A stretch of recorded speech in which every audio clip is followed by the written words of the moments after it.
Hi friends, this is your pal Scott Garibay, and today we're going to talk about Dungeons and Dragons, and we're going to talk about an element of weird that is connected to Dungeons and Dragons that I think fully proves it actually is strong receipts for my contention that Dungeons and Dragons is the most transformative intellectual property ever created by any human being, and that it really isn't even remotely understood.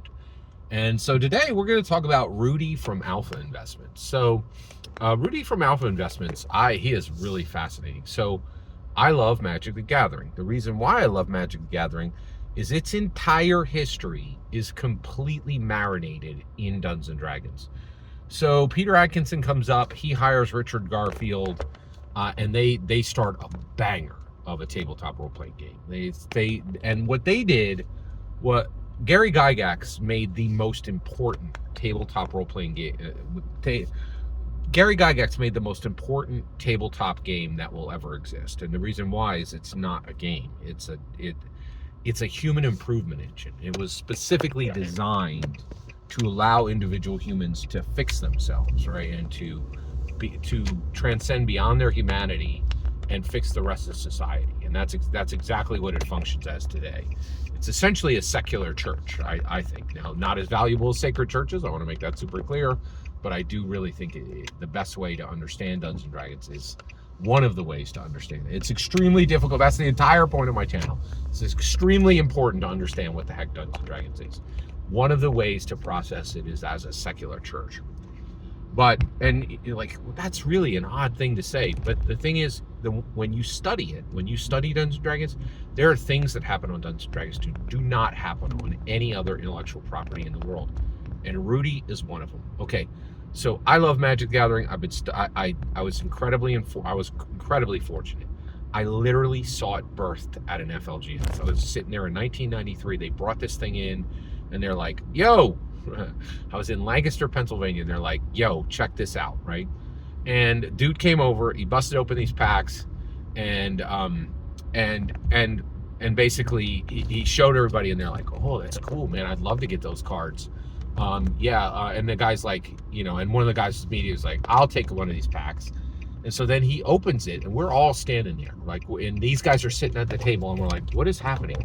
And then one guy goes, "Hey, the cards in that pack are not the same as the cards in that pack, and they don't appear to be in any order. What the what the F, right? What the fabargle, right?" Like, and we're all like, "What is happening?" Right?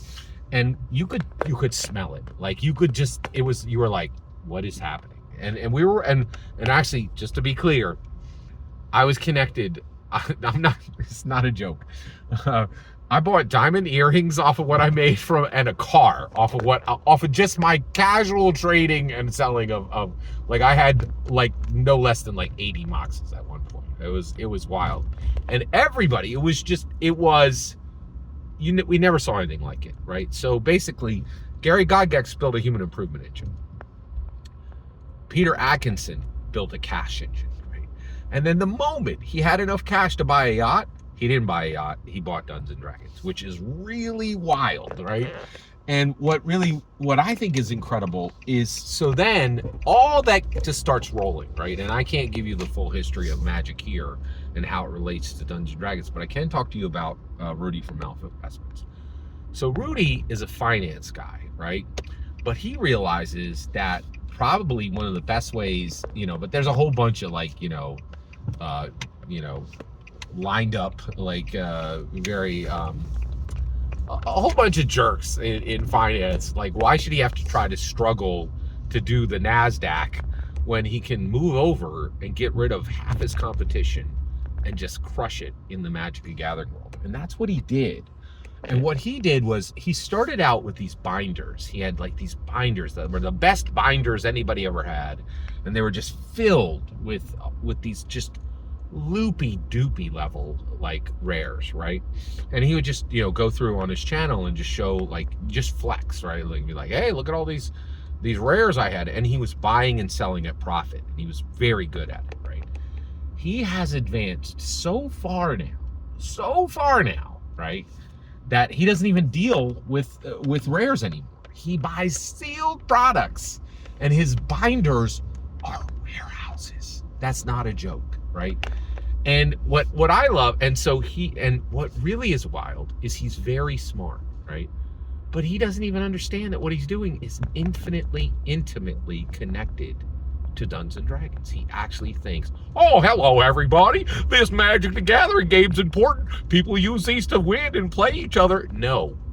Magic the Gathering is nothing but a conveyor of Dungeons and Dragons canon, and has been since James Wyatt made it that, right? Like, it's incredible, right?